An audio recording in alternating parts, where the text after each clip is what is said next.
Bismillah. Ustaz, mohon penjelasannya, bagaimana mendidik anak yang saat ini sudah dewasa dan sulit dinasehati karena kita kurang mendidiknya di saat mereka kecil. Bukan kita, Anda, saya tidak ikutan. Ya, saya sudah punya istri, punya anak, mungkin Anda yang tidak tepat. Apakah kalau anak-anak kita, anak Anda sudah menikah, saya juga masih mempunyai tanggung jawab untuk mendidiknya? Dua pertanyaan. Pertama, ada orang tua yang merasa sulit untuk mendidik anak, memberikan nasihat saat dia dewasa. Coba istighfar dulu. Mungkin selama ini Anda yang kurang perhatian kepada anak. Saya pernah sampaikan kisah Nabi Ibrahim. Bagaimana seorang Ismail alaihissalam yang baru tumbuh usia 4-5 tahun belum balik, melihat bapaknya sedang bekerja atas perintah Allah, bergetar hatinya, tersentuh untuk menolong bapaknya. Walaupun ayahnya nggak minta. Quran surah kedua Al-Baqarah ayat 127. Posisi paling kiri sebelah atas.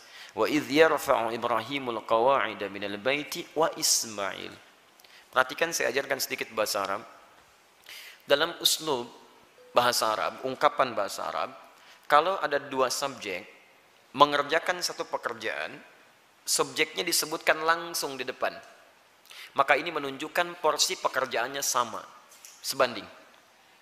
Tapi kalau ada satu disebutkan di depan, yang kedua diakhirkan, ini menunjukkan bahwa yang kedua ini sekedar membantu yang pertama saja.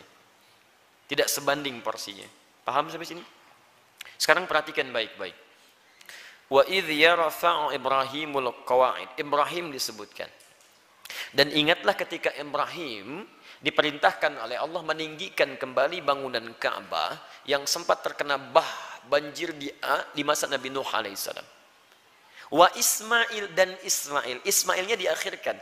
Padahal Allah bisa berfirman begini misalnya di luar Quran. Wa idh yarfa'u Ibrahimu wa Ismailul qawa'id. Kalau Ibrahim dan Ismail dua-duanya seimbang. Tapi ini Ibrahim, qawa'id, baru Ismail. Ini menunjukkan Ismail ingin membantu bapaknya. Tahukah Anda, saat ayat itu disampaikan kisah kepada kita, ingin mengisahkan bagaimana seorang Ibrahim alaihissalam menerima tugas meninggikan bangunan Ka'bah, dikerjakan dengan segera.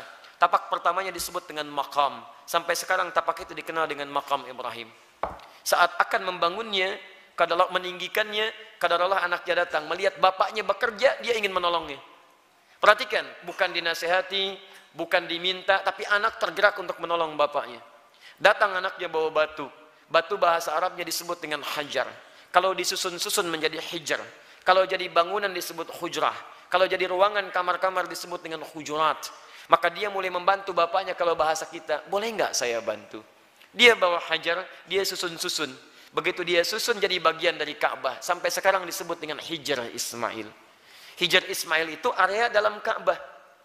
Dan kalau kita sholat di dalamnya, itu termasuk sholat di dalam Ka'bah. Di dulu pada zamannya awal-awal masa Quraisy terjadi kebakaran, menimpa kemudian Ka'bah, ada kerusakan, mereka ingin memperbaiki. Cuman mereka tidak mau mengumpulkan harta yang tidak jelas.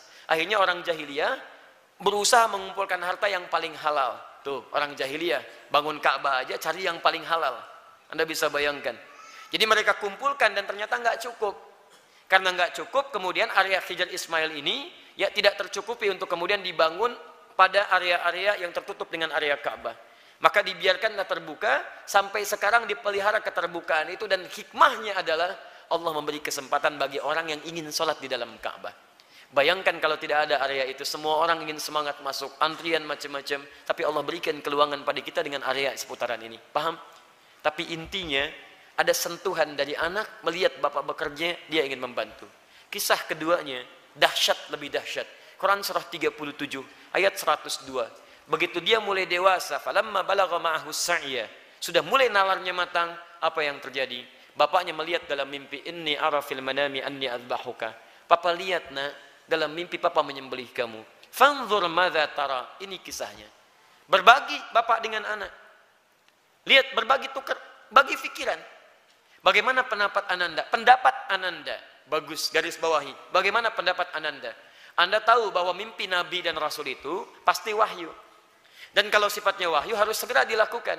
Ibrahim bisa mengatakan begini, nah siap-siap ya, kemana Pak? Sembelih. Masya Allah. Mudah. Tapi kenapa tidak dikerjakan? Ada hikmah di situ. Nanti saya di belakang saya sampaikan hikmahnya. Yang paling menarik, apa jawaban anak? Anak yang bukan protes, bukan marah, tapi meyakinkan dan menguatkan ayahandanya. Lihat kalimatnya, ya abati, panggilannya abati. Ketika anak dipanggil bunai dengan panggilan sayang, maka anak membalas dengan kalimat abati. Saya pernah sampaikan, ada abi, ada buya, ada abati, itu beda. Kalau abi itu panggilan hormat. Kalau buya, panggilan sayang. Bisa sayang kepada ayah secara biologis, atau sayang kepada ilmu yang dimiliki seseorang. Saya memanggil Buya Hamka rahimahullah. Beliau bukan ayah saya, tapi saya menyayangi keilmuan yang melekat pada beliau. Paham? Kalau Anda ingin menggabungkan antara abi dengan Buya, maka gabungannya disebut dengan abati. Itu panggilan hormat dan sayang. Bapak memanggil sayang ke anak, anak membalas, lihat kalimatnya, ya abati, pa, demi sayang dan hormat nanda pada papa, if'al ma tu'mar, kerjakan sekarang yang diperintahkan, satajiduni insyaallah minas sabirin, ayah pasti dapati saya seorang yang sabar. Teman-teman sekalian, maaf ya, kebanyakan orang taunya cuma diganti dengan sembelihan yang besar, sampai ayat 109 di surah As-Saffat surah 37 itu. Tidak banyak orang tahu ada peristiwa yang begitu menyentuh di balik proses penyembelihan itu, sehingga diganti dengan kibas yang luar biasa itu. Buka kitabnya Al-Akhlaq lil Banin, karya Ustaz Omar Ahmad Baraja, jilid yang kedua, warnanya biru, halaman 25, posisi paling kanan di sebelah bawah. Teman-teman sekalian, ada 3 peristiwa besar terjadi saat akan disembelih itu. Ketika Ismail mulai diikat, ikatan mulai terasa longgar. Kata Ismail, duhai ayahanda, tolong kencangkan ikatan ini, supaya nanti saat saya akan disembelih, tidak merontak saya, dan tidak membuat ayah iba dan tidak jadi menyembelih saya. Lihat, supaya ayahnya sempurna menyempurnakan tugas. Kedua, duhai ayahanda, mohon tajamkan pisau itu. Tajamkan. Yang dengan pisau yang tajam akan mempercepat proses penyembelihan itu dan mengurangi sakit yang saya rasakan. 2 hal ini menjadi sunnah sampai sekarang. Dengan ikatan yang baik, dengan tajamnya pisau kurban saat ini menjadi sunnah. 2 itu dikerjakan. 3, ini yang hebat. Ternyata beliau sudah melipat pakaiannya, pakaian luarnya. Lihat beliau katakan, duhai ayahanda, mohon titip pakaian ini kepada satu-satunya ibunda yang sangat saya sayangi. Sampaikan salamku kepadanya. Ismail alaihissalam. Ketika itu dikerjakan, tiba-tiba turun kemudian wahyu, qad saddaqta ru'ya, engkau telah benarkan mimpi itu. Maka tidak ada korban pada saat itu, yang ada kurban. Korban diganti jadi kurban. Kurban dari kata koruba, artinya dekat. Ditambah alif nun, kurban yang sangat dekat kepada Allah subhanahu wa ta'ala. Mereka berdua saking dekatnya dengan Allah, mimpi saja diamalkan. Ada orang yang pengen dekat dengan Allah, di dunianya tadi perintahkan, gak dikerjakan. Orang mimpi dikerjakan. Ini gak dengar azan dipanggil sholat, gak datang-datang. Cita-cita surga Firdaus bersama Nabi tanpa hisab. Keterlaluan itu kan. Nah teman-teman yang paling menarik, kenapa Ismail punya rasa demikian dalam pada papahnya? Lihat, Nabi Ibrahim ketika kemudian Ismail dilahirkan, kemudian turun wahyu supaya dipisahkan dengan ayahandanya, ibu, anak, ayah, pisah. Kemana? Beliau di Palestina, anak di Mekah dengan ibunya. Quran surah 14 ayat 37. Biwadin ghairi dhi zar'in 'inda baitikal muharram. Ditinggalkan di satu tempat yang tandus tumbuhan gak ada. Lihat baik-baik ya. Saya percepat langsung. Ini Ismail dengan ibundanya, ini Ibrahim. Di balik jarak yang jauh, Nabi, Rasul punya tugas mencari nafkah, punya macam-macam, tapi beliau masih menyempatkan waktu untuk menengok perkembangan anaknya.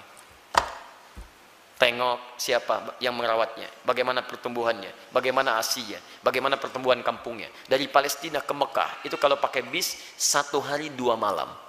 Tengok, makanya disebut Ibrahim, sang penyeberang. Makanya disebut Ibrahim, diambil dari serapan bahasa Arab Abun Rahim. Yang paling hebat, kenapa itu bisa terjadi, dan bagaimana feedbacknya kepada kita semua, kita lanjutkan setelah menunaikan salat Isya berjamaah. Kita coba lanjutkan, pemirsa dimanapun Anda berada. Kesulitan nasihat yang diterima oleh anak terkadang bukan karena anak itu tidak mau mendengar nasihat orang tuanya, tapi seringkali diakibatkan karena orang tua tidak memiliki perhatian yang cukup kepada anak sebelumnya. Perhatikanlah bagaimana Nabi Ibrahim, seorang nabi, seorang rasul, seorang ayah yang dengan segala kesibukannya itu masih memberikan waktu yang luang untuk bermain, mengamati dan hadir dalam keadaan dan permainan anak-anaknya. Sehingga apa yang terjadi, walaupun tinggal beliau di Palestina, anaknya berada di Mekah, itu masih tetap bisa mengontrol, Pak. Beliau melihat bagaimana lingkungannya, perkembangannya, mainnya, tentang asiknya, tentang kisahnya. Sehingga ketika orang tua hadir dalam dunia anak, anak tidak merasa kehilangan dengannya. Itu yang dimaksudkan di Quran surah ke-31 ayat 13 sampai ayat 19 itu. Ada 4 pendidikan dini yang harus ditanamkan pada anak sejak awal, sehingga anak itu akan mudah nanti mendekat kepada Allah, dekat dengan orang tua, dan bergaul balik dengan lingkungannya. Ayat 13-nya pengajaran tentang tauhid, ayat 14 sampai 15 mengajarkan tentang bagaimana pendekatan anak dengan kedua orang tuanya.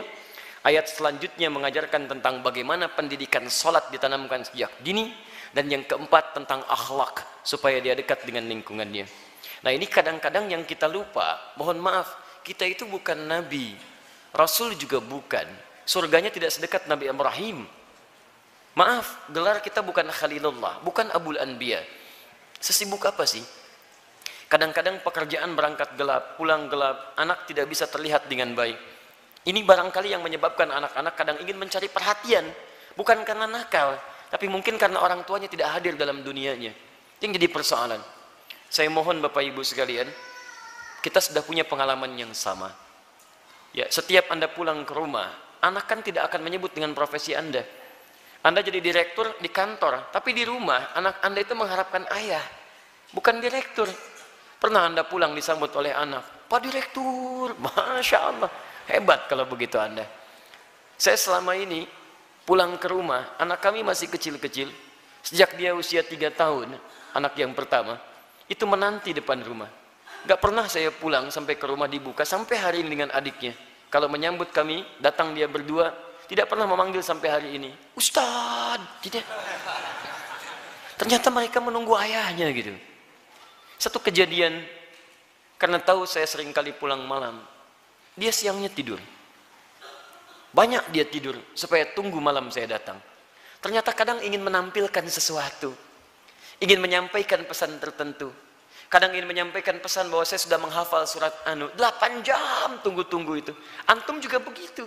Anak antum mungkin menyiapkan karya macam-macam, cuman ketika pulang, beban pekerjaan Anda yang di luar itu kadang dibawa ke rumah, itu yang membuat kita tidak adil.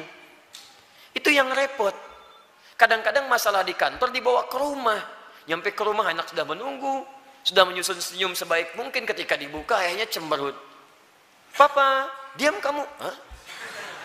Kenapa mas? Kamu lagi ikut-ikutan. Ikut apa? Dia jadi nggak nyaman situasinya. Begitu saya datang tiba-tiba, Buya, main bola yuk. Ah, main bola tuh. Main kita apa malam? Itu yang menarik. Sampai besoknya diceritakan sama bundanya, Buya itu capek kak, tunggu dulu ya. Pijitin dulu, bobok sebentar, baru main. Besoknya ditunggu, Masya Allah, di depan pintu. Buya, capek ya? Masya Allah. Ayo sini bobok, kakak pijitin. Pijitin pak. Bobok dulu, bobok merem, katanya merem. Begitu merem kita, baru semenit. Ya bangun, main bola yuk. Masya Allah. Tapi itu tuh susah didapatkan lagi ketika dia dewasa. Jadi kalau Anda nggak dapat sekarang, besok Anda tidak akan bisa meraihnya. Karena itulah orang tua seperti Ibrahim alaihissalam memberikan perhatian yang dalam. Anak itu punya rasa. Jangankan mendengar nasihat bapak ibu, ya nyawa saja mau diserahkan kok. Bapak cuma mimpi melihat kamu begini. Kak, kerjakan sekarang pak. Coba antum tes pulang dari sini. Bapak tadi ikut kajian Quran Sunnah Solution. Wah, dapat gambaran. Nyembelih kamu. Bagaimana pendapat kamu? Wah, sesat pak itu. Jangan ikuti lagi. Repot gitu kan. Jadi yang pertama itu demikian. Pertama kita koreksi dulu. Yang kedua kita mendekat kepada Allah, berdoa, ya Allah, tidak engkau titipkan anak itu kepada ibunda yang lain kecuali pada hamba, ya Allah. Berikan kekuatan. Hamba yakin engkau tidak pernah memberikan ujian kecuali pada yang sanggup menjalaninya. Sentuh hatinya ya Rabb, sentuh hatinya ya Rabb. Ingat ketika seseorang telah menikah pun, kewajiban untuk memberikan nafkah berhenti memang. Tapi mohon maaf, perhatian itu kan tidak terputus. Anda masih berhak memperhatikan, memberikan arahan dan sebagainya. Karena itu, jangan putus dalam memberikan nasihat, sampaikan dengan cara yang terbaik. Kalau tidak pakai bahasa akal, gunakan bahasa hati. Setidaknya jadikan dia teman dalam kehidupan. Insya Allah dengan kalimat yang menyentuh, lama-lama dia akan tersadar. Jadi buka dengan doa, setelah itu ajak untuk berbicara dengan bahasa hati.